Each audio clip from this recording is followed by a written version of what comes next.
He is the executive director and co-founder for the Festus Fajemilo Foundation. I really do hope I pronounced that name well. That's okay. First off, Spadem Foundation. Okay. Thank you so much, sir, for joining us today. And then we have another second guest in the person of Tracy Onabis Agbamu. I also believe that I did my best to pronounce your name. She's a Yeah, program officer with the Inclusive Friends Association. thank you for having me. You did great with the pronunciation. The pleasure is mine. Thank you. I'm glad to hear that I was able to do a little justice to the pronunciation of your name. So, and before we continue, I will just be giving a brief of our amazing guests so that everybody has an idea about the people we have to who will be taking the charge on the discussion on ensuring inclusive education. And I will be beginning with the executive director and co-founder for the Festus Foundation. Please permit me to use Festus Foundation this time around. So Mr. Afolabi is an accomplished development practitioner, a disability inclusion advocate, and certified professional social worker with over 19 years of progressive experience in the nonprofit and development sector. He is inspired by his personal journey as a parent of a child with disability. He co-founded Festus Fajamilo Foundation in 2006 and has since dedicated his career to advancing the rights, inclusion, and well-being of children and persons with disabilities, particularly those with spina bifida and hydrocephalus. His extensive expertise spans disability rights advocacy, inclusive education, community health systems strengthening, project management, stakeholder engagement, and social development programming. In recognition of his leadership and innovation in disability inclusion, he received the prestigious Commonwealth Professional Fellowship, undertaking advanced professional studies with Shine UK in the United Kingdom. Through strategic partnerships with organizations such as the Lillian Foundation, Netherlands, and Disability Rights Fund, he has successfully led learning outcomes for over 3,000 children with disabilities across public inclusive schools in Lagos, Nigeria. Please let's put our hands together and an inclusive clap for that matter so that we can carry our deaf cluster along. You're welcome, sir. Thank you. So I will be moving on to our second guest. She's in the person of Tracy Onabis. She's a dynamic legal and development professional with extensive experience in program design, project implementation, and advocacy across gender equality, inclusive education, which is our focus for today, economic empowerment and social protection, digital accessibility, democracy, and good governance. With a strong background in law and development practice, she has successfully led and coordinated impactful projects that advance the rights and inclusion of marginalized communities, particularly persons with disabilities, through her work at Inclusive Friends Association. She is passionate about disability inclusion and gender equality. She is recognized for driving strategic partnerships, influencing policy conversations, and championing inclusive development across West Africa. Beyond her professional work, she serves on the boards of nonprofit organizations within the region and is deeply committed to mentoring young people to achieve their highest potential, empowering the next generation of leaders and change makers. Please welcome along with me Tracy Onabis. Please, an inclusive clap for her. Thank you Thank you so very much. much, Elizabeth. Thank you. Thank you so much. So, just like I mentioned earlier, we will be, our topic of discussion is on ensuring inclusive education. So, we already know that Nigeria is very good with making commitments, laws, enacting policies and all that. But the problem, which most times we say, is implementation. So just like I mentioned, there was an action plan development last year, which was stemming from thematic areas from the Global Disability Summit. So we want to ensure that these commitments that were made at the GDS are not just shelf documents, that they are fully implemented, because this is how we can ensure that persons with disabilities enjoy equal rights with other citizens. So this is what we will be discussing about today.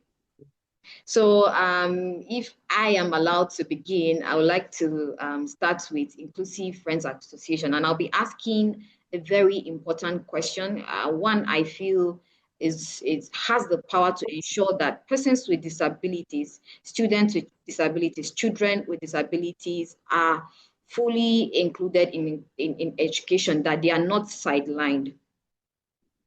So before I ask this question, Nigeria, like I mentioned, an action plan was drafted last year, and one of the focus was that Nigerian government has committed to reduce out-of-school children with disabilities by 70% by December 2028. And we know that for this to become a reality, finances is going to be involved. There needs to be financial allotment for this to become a reality. So with this little background, I would like to ask, how will the 2% consolidated revenue allocation transform the education sector for children with disabilities? I'll be directing this question at Tracy Onabis from the Inclusive Friends Association. The floor is yours, ma'am. All right, thank you very much for that question, Elizabeth. Like you rightly said, funding has always been a major issue in terms of implementing policies or budgetary allocations in Nigeria. But the good thing is that now that we have the 2% consolidated funds, we are hopeful that, first of all, it's one thing to allocate funds, then it's another thing for those funds to actually get to the right end user, So we are hopeful that if these funds upon allocation actually gets to the right platform, the right desk, the right agency or authority that needs to use the resources to improve inclusive education in Nigeria, then issues of us not having, enough qualified teachers who are trained in interacting with children with disabilities will no longer be on the table. In the research we conducted in Abuja on understanding quality, the implementation of the inclusive education policy and quality inclusive education for children with disabilities, we found out that many of the schools in Abuja, in fact, across Nigeria, do not have assistive learning materials. And when we interface with the relevant stakeholders who are saddled with the responsibility of providing these learning materials, of course, the response you would get is that, oh, there are no funds, so funding is always a challenge. In fact, if you from the NGO sector can come and support us and provide these things for us to provide to the schools. So this 2% consolidated fund is going to ensure that assistive teaching materials, learning materials are available, in the schools where they are needed. And it's also going to ensure that teachers get proper training, adequate training on how best to interact with children with disabilities, so that they don't work based on assumptions. Because we find that a lot of teachers are just teaching, but they do not have the technical know-how on how to engage with each child based on their particular impairment, because it's not a one-size-fits-all approach. How you would engage with a child who has albinism like myself is not the same way you would engage with a child who has autism. The teaching methodology you would deploy in teaching a child who has physical disability is not the same methodology you deploy in teaching a child who is visually impaired. So this 2% consolidated fund is also going to go a long way in seeing that the physical infrastructure in our respective schools are remodeled to grant access. Physical audit was also part of the assessment that we did, and we found that many schools do not even have ramps. Those who have ramps, their ramps are not, they are not aligning with the universal design in terms of width, in terms of the length, in terms of provision of rails and all of those things. And you know how Nigerian schools are now. The classrooms are always, on this, they always have flight of stairs or steps leading to them, which is not accessible for wheelchair or roller skates users. So this 2% consolidated fund is going to go a long way in ensuring that needed infrastructure remodeling, assistive teaching and learning materials are present, and even that our curriculum can be adapted in a way that it is inclusive, in a way that it has topics that, fits every child, irrespective of their comprehension capacity or the pace with which they learn. So it's a good thing, but we are praying that beyond having it on paper, it should actually be in practice, and it should be seen, as it were, not just to say, oh, it has been allocated and then it goes into the pockets of one or two persons. It should actually pass through the right channels and get to the end users, so that these children whom these funds were earmarked for would actually get to enjoy the dividends of the 2% consolidated funds. Thank you very much. My goodness. Thank you so much. I think one of the words that you spoke that stuck with me is beyond having it on paper. Beyond having it on paper. This has answered my question on how we are going to move beyond making commitments to implementation. Thank you so much for that amazing response. I'll be asking you another question again, and this one has to do with localization of policy. So what are the practical steps that are needed to make the inclusive education policy 2023 a reality in state level suburbs? Because I'm sure some of us are aware that there's an inclusive education policy for 2023. So what can we do to ensure that it is a reality in the state level suburbs? The floor is yours. Yeah, so you know that in the revised inclusive education policy, there's an action plan. Yes, there's an action plan that is added on to that policy. And that action plan clearly spells out responsibilities for different stakeholders, both at the federal level and at the state level. And what we can do is to see that these responsibilities, first of all, these stakeholders need to pick up this policy document. It's not just to have conversations around it to say, oh, yes, there's an inclusive education policy, it's been revised in 2023 and all whatnot. Stakeholders need to actually get to know this document, interact with it, in a very, very thorough manner, so that you know what burden has been placed on you, or rather what responsibility has been placed on you as a stakeholder. For example, one of the expectations from the Ministry of Education in that action plan is that they should see that resources are actually allocated to the state universal basic education boards and then to get to the schools. So the point I'm trying to make is that if every stakeholder, gets to know the provisions of this policy and then understands the responsibilities, the onus that has been placed on them as a stakeholder, and begin to do their part, then that is what implementation is all about. It's not to revise the document or review it, as it were, sign it and then shelf it. No, it's not enough. So, for example, now the National Orientation Agency and at the state level also, Ministry of Information and all of those things are saddled with the responsibility of making the content of this policy public knowledge. So if you don't do that, then people will not get to know that this policy is in existence. Parents of children with disabilities will not get to know, school authorities, school owners and operators will not get to know.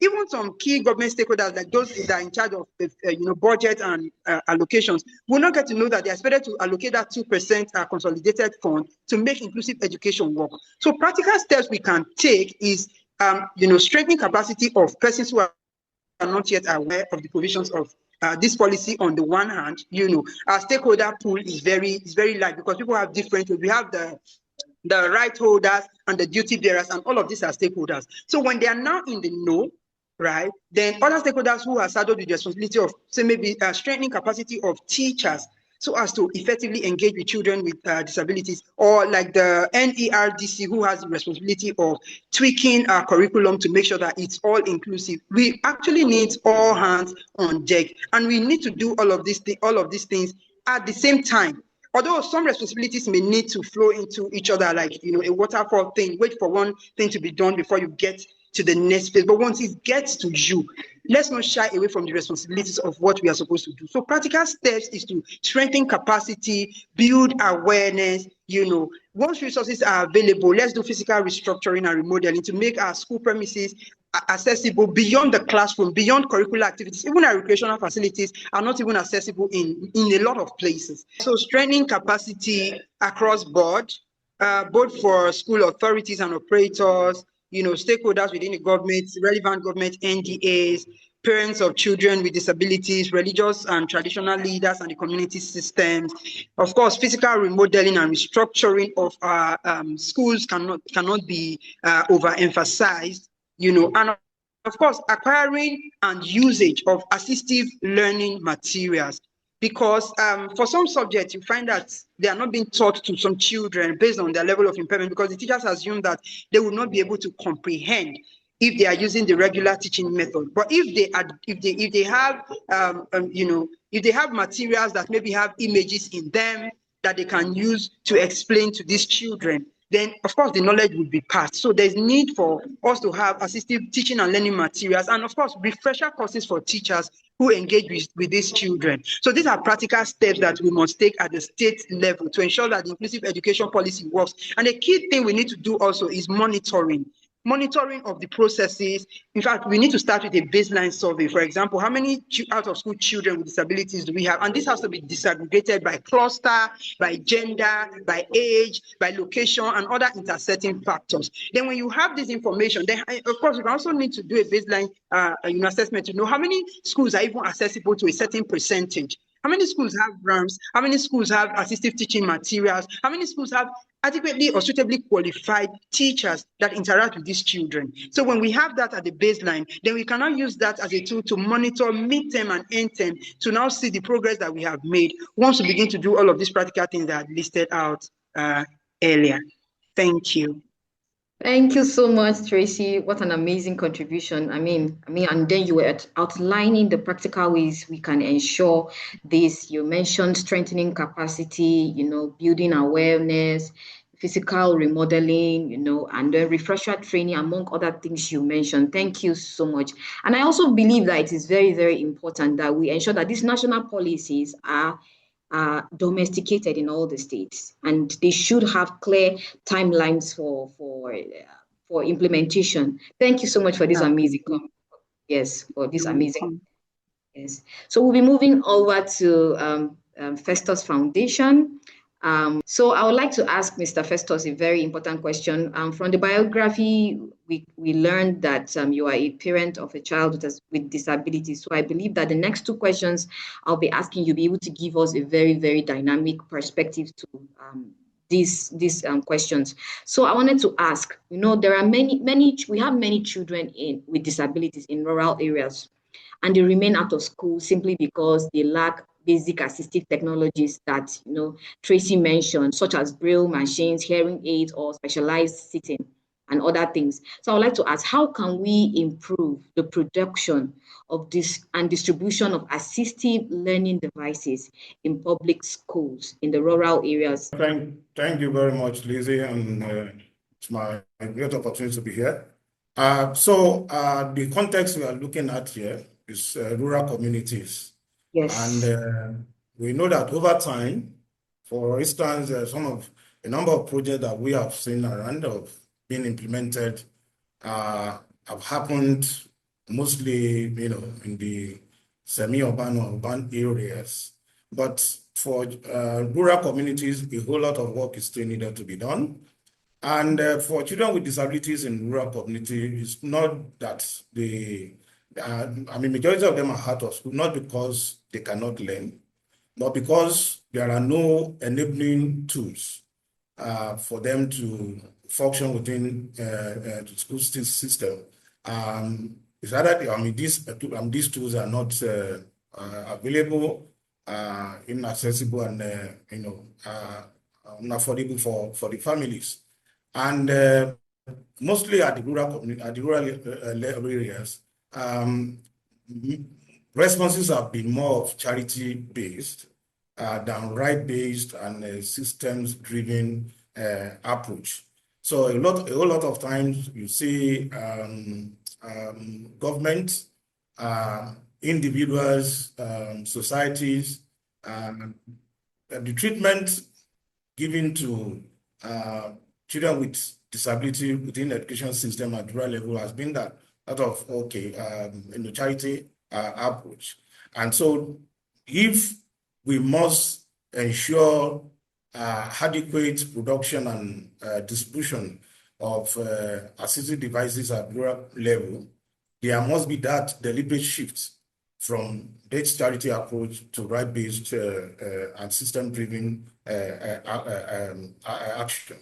And one of such is to I mean, thank God we have the National Disability Act, and which, of course, has been domesticated in maybe nearly 25 states of the Federation.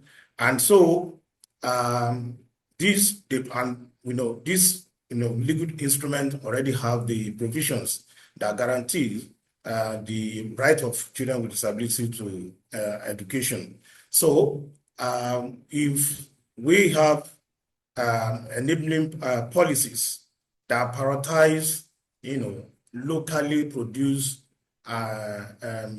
assistive devices that are durable and that conform to the realities of the environment in terms of language, in terms of infrastructure, in terms of usage. So this is one area where how you can make assistive devices enhance production and distribution at the community level. Another way is to invest in decentralized production hubs. So whereby there is need to support government partnership with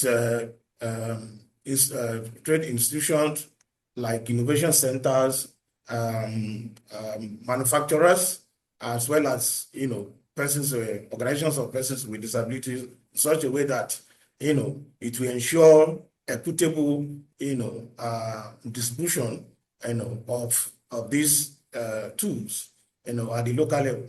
Another way is to ensure that we raise the awareness among teachers, because you will, agree with me that if within urban areas, majority of teachers are still, operating within the within the charity and the medical, approach to disability. So what do you expect at the rural level?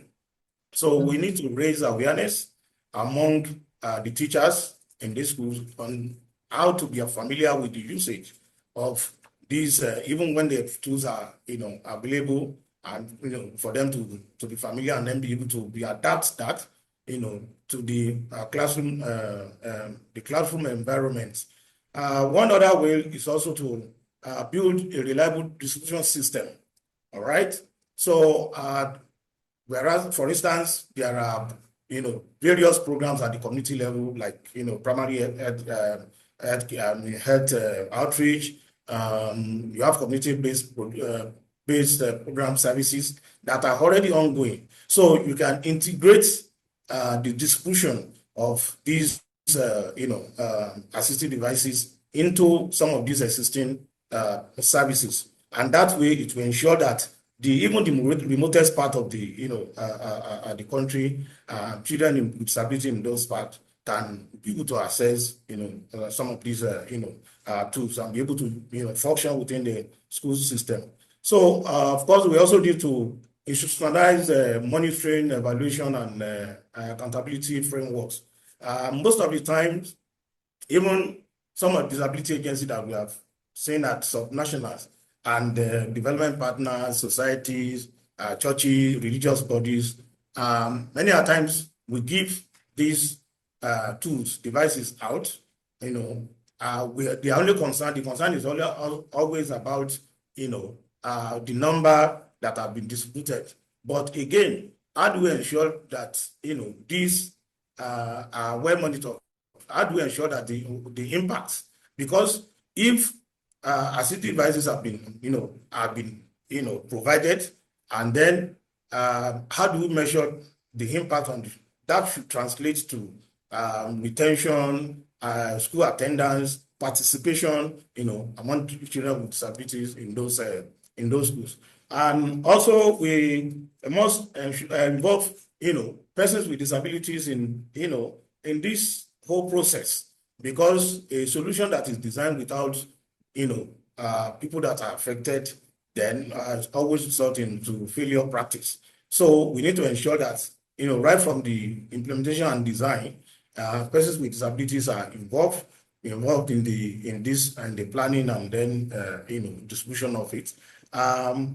Other areas where we can ensure enhanced production and distribution at the community level is to encourage development partners in the churches, religious bodies, individual, highly spirited individuals within the society, if not to, just do one-off donation of these assistive devices, in such a way that this support should, it continues, and then, support should be for the whole inclusive education ecosystem, such a way that it's not just one-off donation, but again, something that is continuous, and then these children can, children with disability at rural level can, access these tools and then be able to function within system. And one also, another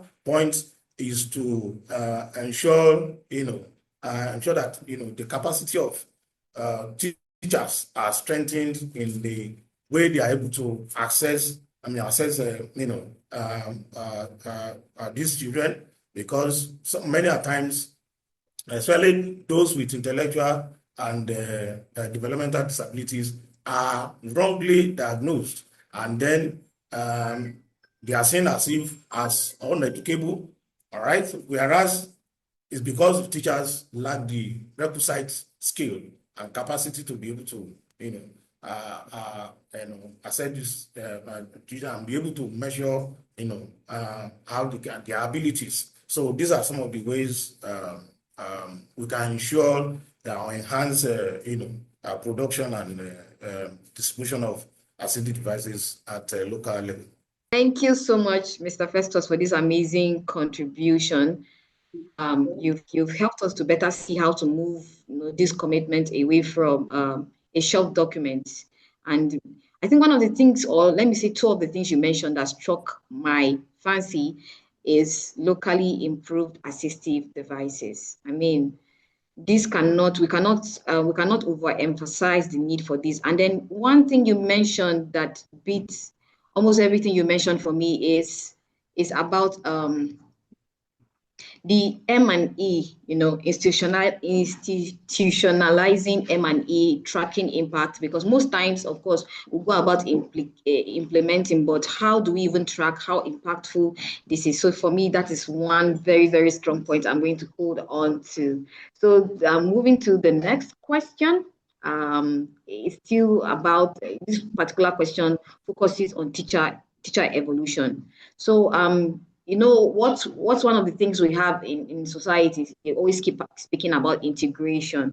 And then for us, we already understand that integration often simply means placing a child with a disability in a regular classroom without the support that they need, instead of inclusion, which involves adapting these teaching methods to meet this child's needs. So it leads me to my next question on what training is essential for teachers, because you mentioned it in your previous response on how we can improve the production and distribution of these assistive learning devices. So I would like to find out what training in particular is essential, for teachers to move from integration to true inclusion. The floor is yours again, Mr. Festus. All right. So if we are to ensure, essentially integration and inclusion, both are approaches to educating children with disabilities within the mainstream classroom. However, there is a distinct between the two. While integration focuses on, placing the child with disability within the mainstream system, inclusion goes further to ensure that, that child is not only placed, but again is able to function and learn, effectively and able to participate actively within school system. So, if we are going to migrate from integration to full inclusion, then we must ensure that a lot of certain things are put in place. One of such is to, increase the capacity. Teachers are frontline drivers to equitable education system. Okay. So we need to ensure continuous, both pre-service and in-service, training for teachers to be able to. All right, let me continue. Probably Okay, you so can, So as I was saying, we need to enhance the capacity of teachers. For instance, in the in differentiated being able to give differentiated instruction by being able to adapt their lesson plan, teaching methods to diverse learners' needs. Okay. Classroom management is also important if we are going to migrate from integration to inclusion for teachers. And then there must be an effective assessment and um, early identification system that is in place. For instance, like I said, children with intellectual and developmental disabilities most times assessment is done late, and even when it is done, it is poorly done. You say that, you see that, expressly teacher just conclude that, okay, this child is uneducable, whereas they've not gotten the right skill to be able to conduct that assessment. Yes, curriculum and, must also be designed in such a way that is, flexible.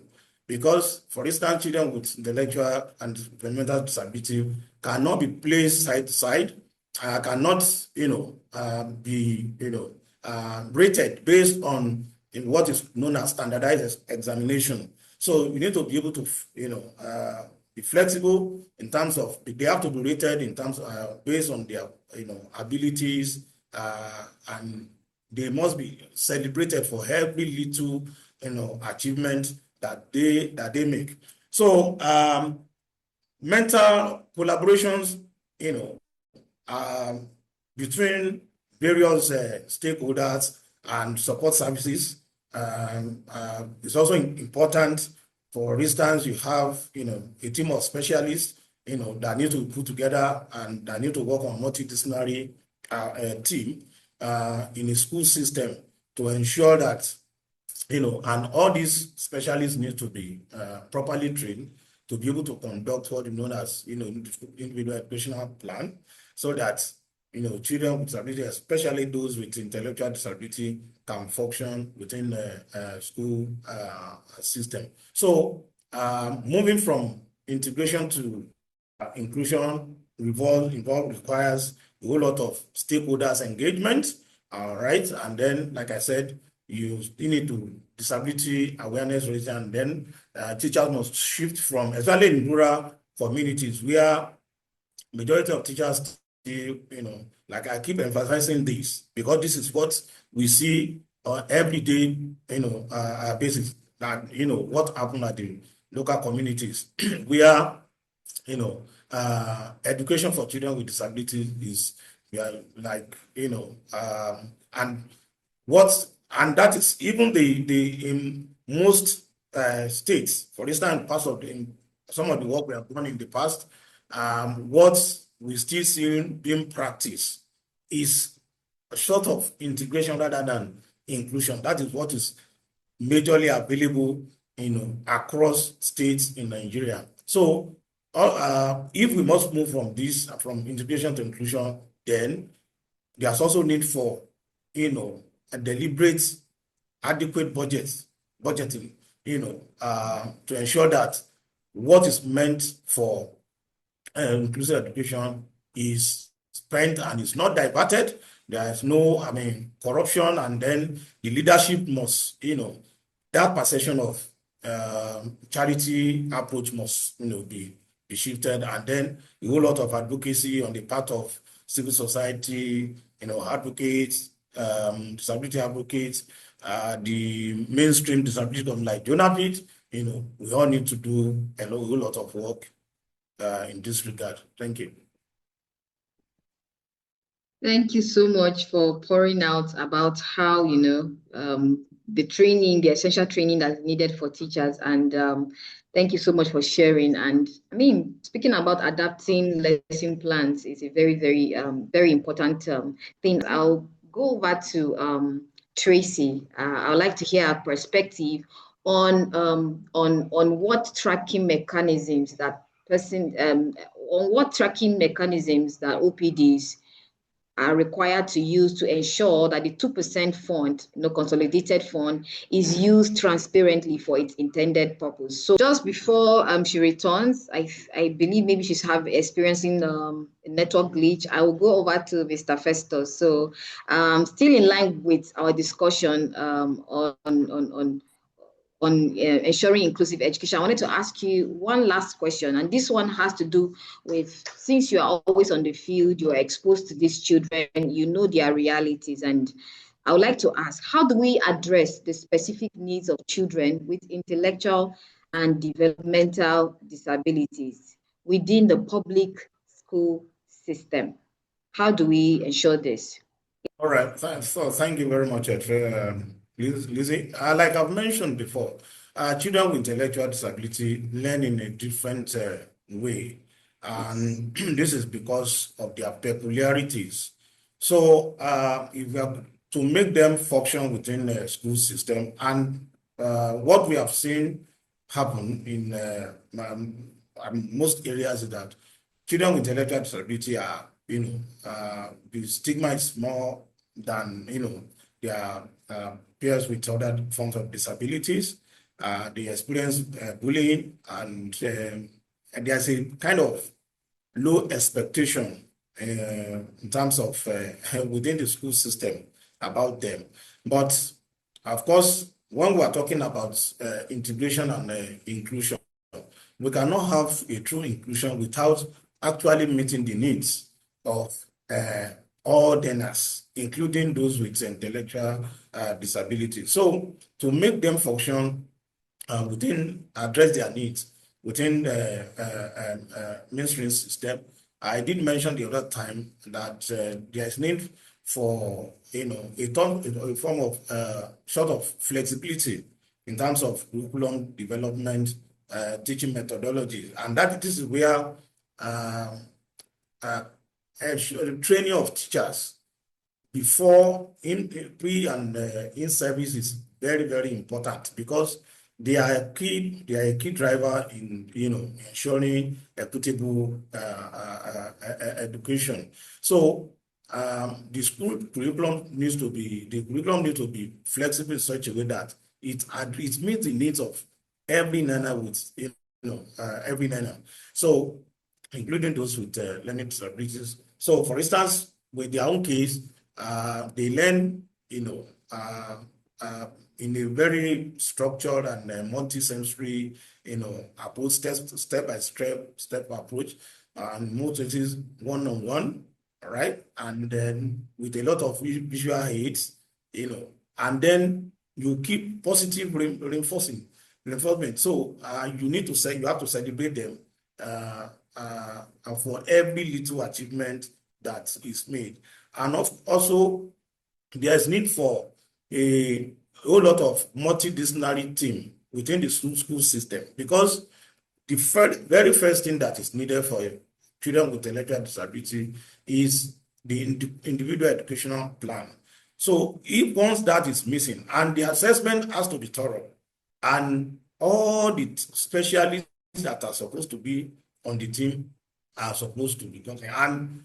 But this is difficult in an environment where education budget is, even the whole budget of the country, find that we have 2% consolidated, budget now. But I mean, we are hoping that this will be effectively, put into use. So I was talking about the multidisciplinary team that is needed. For instance, I'm sharing from my personal experience of my child, okay, where we have psychologists, the special educator, the physiotherapists, we have social worker, so these are that kind of special team of specialists that come together to develop the plan. And once the plan is developed, that plan must be followed to the letter. And you see that each of them, and it must be reviewed from time to time, because you might not can tell that child behavioral change,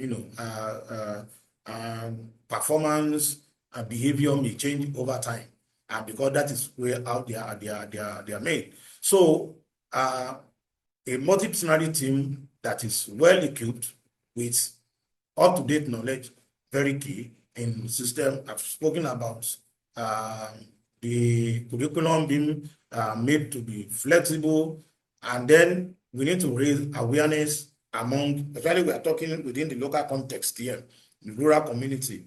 So awareness among training for those teachers to ensure that they are familiar with, the tools that assistive devices that be provided for those children, and also even among other students. All right, and for everybody to know that yes, these children can learn, but they can only learn at their own pace, and then and make the environment safe and comfortable for them to learn. And like I said, every little effort they make has to be celebrated. Thank you so much for contributing elaborately on how we can address the specific needs of children with intellectual and developmental disabilities. I thank you so much for shedding light that their own needs are totally different from other disability types, and it is just so it's so, how to put it, it's so funny to find out that within the disability movement or within children with disabilities that children with social disability or intellectual or developmental disabilities face more discrimination.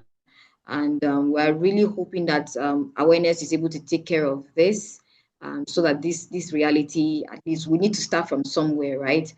So that I believe that is going to be the bedrock of achieving this and ensuring inclusive education for children with disabilities. So I have a last question. I don't know if you would like to add your perspective on this. What tracking mechanisms can OPDs use to ensure that the 2% consolidated fund is used transparently for the intended purpose?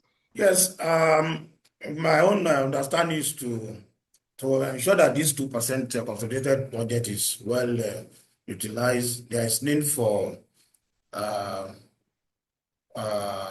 multi-stakeholders engagements, right from probably from the National Disability Commission, the JONAPID National, right, and then some of the NGOs at sub-national level are doing a whole lot of work. So, like I said, a multi-stakeholder engagement, including government, agencies, mainstream disability community, civil societies, administrators in the inclusive education sector, is put in place, to ensure that this consolidated budget allocated for education is well, utilized. Because if this is not in place, you can agree with me that we'll come here maybe next year, 2 years, and still be doing, speaking the same language.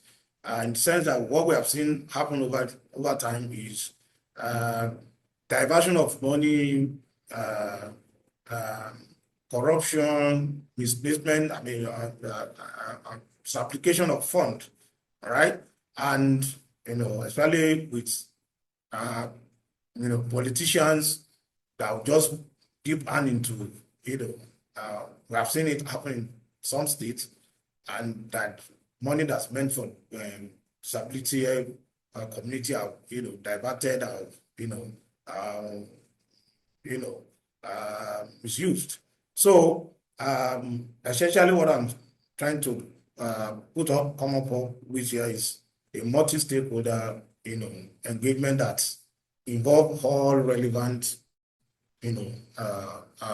organizations that will work with government to ensure that this pledge that has been made, and then the promises from the Global Disability Summit can be realized.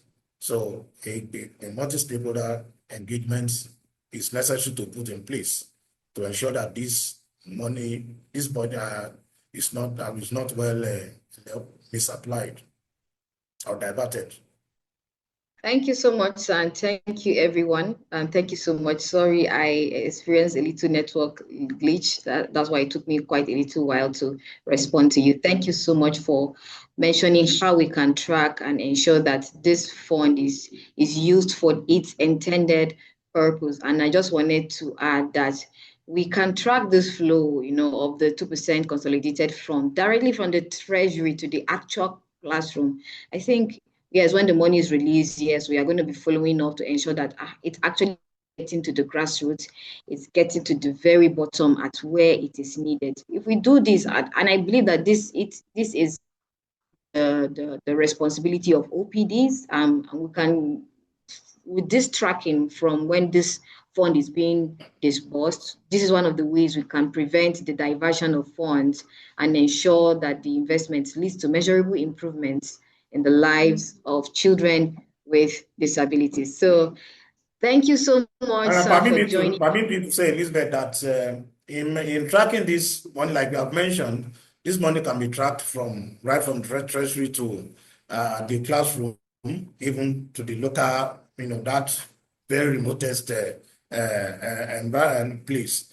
But also, very important is for organizations to ensure that for some of us that maybe may be applying for grants or funding from maybe institutional donors and things like that, we can essentially work on this. And I believe it's something that donors, some international donors, would like to see, because it's very, so we can hinge our projects, some of our projects on this, and then because it's not something donor can do alone. So if some of the NGOs at state level, at national level, can put their satellite on this, and then maybe they are seeking for grants, this can be an area of interest, and then I believe donors would like to put their resources in it, and that in a way, in a great measure, supports the work of JONAPID and even government itself. Thank you so much, Mr. Festus, and thank you to Tracy in absentia. It has been a very amazing discussion on how we can move this commitment from a shelf document to implementation. Thank you so much. We'll be meeting again in 2 weeks' time to have another amazing discussion on accessible structures for persons with disabilities. We're also going to be discussing on how we can ensure we are moving beyond just commitment to real-time implementation. Thank you so much. And thank you, Mr. Festus, and thank you to Tracy in absentia. Her network has really not been supportive of her staying to the end of the call. Thank you to our SLI. And pleasure. Thank you. Yes, we hope to be able to meet some other time and continue this conversation. Yes, sir. Bye.